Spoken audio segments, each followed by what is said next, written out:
అనే పదానికి వికృతం. అంటే బ్రహ్మ ఏమి సృష్టించాడు దానికి సంబంధించిందంతా కూడా బొమ్మల కొలువుగా తీర్చుకోవటం.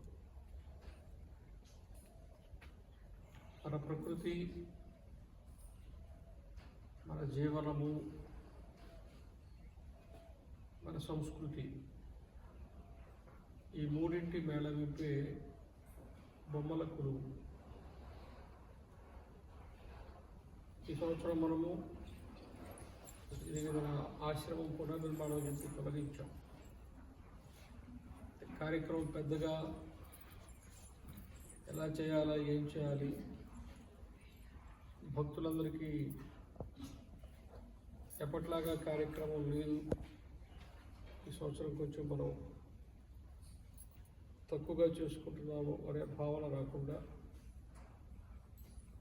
అమ్మవారిని అలా కొలువు తీర్చి ఈ దశావతారాలకు సంబంధించి మిగతా అనేక అంశాలను చేర్చి ఈ బొమ్మల కొలువు ఏర్పాటు చేశాం.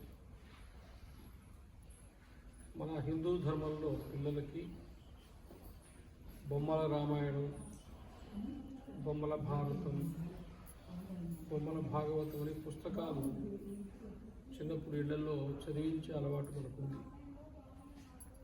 పుస్తకం చదవటం, ఆ బొమ్మలను పేర్చి వాటిని చూపించడం ద్వారా అది మనోఫలకం మీద ముద్రపడుతుంది. కాబట్టి రామావతారం ఏంది, కృష్ణావతారం ఏంది, గురుకులం అంటే ఎలా ఉంటుంది, ఋషులు ఎలా ఉంటారు, గ్రామాలు ఎలా ఉంటుంది, వ్యవసాయం ఎలా ఉంటుంది, గ్రామ జీవనం ఎలా ఉంటుంది, వృత్తులు ఎలా ఉంటాయి, అమ్మవారి అవతారాలు ఎలా ఉంటాయి, హిందూ జీవన విధానంలో వివాహం అంటే ఏంటి, ఇట్లా ఒక జీవన విధానానికి సంబంధించిన మొత్తము పరిచయము బొమ్మల కొలువు ద్వారా మన పిల్లలకి మనం నేర్పిస్తాం. కాబట్టి ఆలోచన చేసి ఇక్కడ స్థలం ఉంది కానీ ఇంకా అంటే ఒక్కొక్క అంశానికి సంబంధించి ఒక బల్ల మీద ఉండాలి. ఇవన్నీ కూడా 20 బల్లల మీద పెట్టినట్టయితే మొత్తం ఈ హాల్ అంతా నిండిపోతుంది అనమాట. అయితే మనకు పనిచేసే మనుషులు కావాలి, కార్యకర్తలు, భక్తులు, సేవకులు కావాలి. ఇప్పుడు మీకు అందరికీ అర్థమై ఉంటుంది ఇక్కడ పని ఎంత ఉంది, ఎంతమంది ఇక్కడ పని చేయాలా, ఎంత సమయం వెచ్చించాలా, మన పీఠంలో మనం పరిచయించుకుంటే ఎంత పనిని మనం ఆలోచించవచ్చు, చేయవచ్చు. దానికోసం అని చెప్పి సంవత్సరం ఇది పరిచయం చేశాం. ఉన్నతుల్లో ఈ 3-4 పిల్లలు బాగా కష్టపడి ఇదంతా కూడా ఏర్పాటు చేశారు. ఈ మొత్తం ఆలోచన అంతా కూడా రాఘవేంద్ర గారు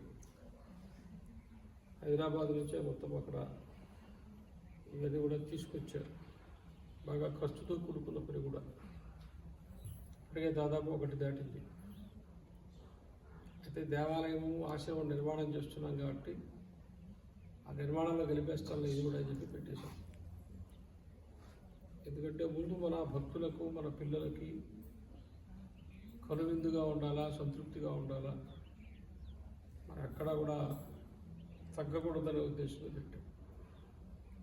కాబట్టి ఇది బాగా వైరల్ చేయండి. మన ఉద్దేశం కేసరపల్లి, గన్నవరం చుట్టుపక్కల వాళ్ళంతా వచ్చి చూడాలి. చూసి ఏం చేయాలంటే వాళ్ళు కూడా ఇటు పెట్టుకోవాలి. మన హిందూ ధర్మము రోజు రోజుకి చైతన్యవంతం కావాలా. ప్రతి దేవాలయంలో బొమ్మల కొలువు పెట్టాలా. మా బాల్యంలో ఏ ఊరికి పోయినా శివాలయంలో బొమ్మల కొలువు పెట్టేవాడు. బొమ్మల కొలువు పెట్టిన శివాలయమే ఉండేది కాదు. అంత గొప్పగా తీర్చాడు, అంత ఎత్తుకు పెట్టేవాడు. బొమ్మలు కూడా ఇంత బొమ్మలు పెట్టేవాడు. పూజ చేసేవాడు, నైవేద్యాలు పెట్టేవాడు, ప్రసాదాలు పెట్టేవాడు. ఆ విధంగా చిన్నప్పుడు బొమ్మల కొలువులు బాగా చూసిన జ్ఞాపకం ఉంది. ఈరోజు తిరిగి అటువంటిది ఒకటి మనం ప్రారంభం చేసాం.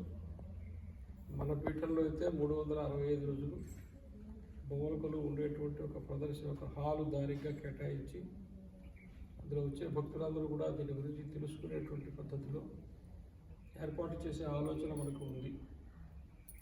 అంటే మీరు కూడా అందరూ వివరంగా వచ్చి బొమ్మలు చూసిపోవడం కాకుండా ఇదేంటి అనేక అంశాలు పెట్టారు. ఇంకా బలంగా ఇస్తే ఒక్కొక్కదానికి అట్లా ఏర్పాటు చేయాలంటే ఇట్లా పనిచేసే వాళ్ళకు 10-15 మంది పిల్లలు మన చేతిలో ఉంటే మనం చేసుకోవచ్చు. అందరూ కూడా చూడాలి, రోజు చూడండి. ఇక్కడ పూజ చేస్తున్నారు, నైవేద్యం పెడుతున్నారు. ఆ పెద్ద అమ్మవారిని మాత్రం మనం నొన నుంచి తెప్పించాం ఇక్కడే. శుభం.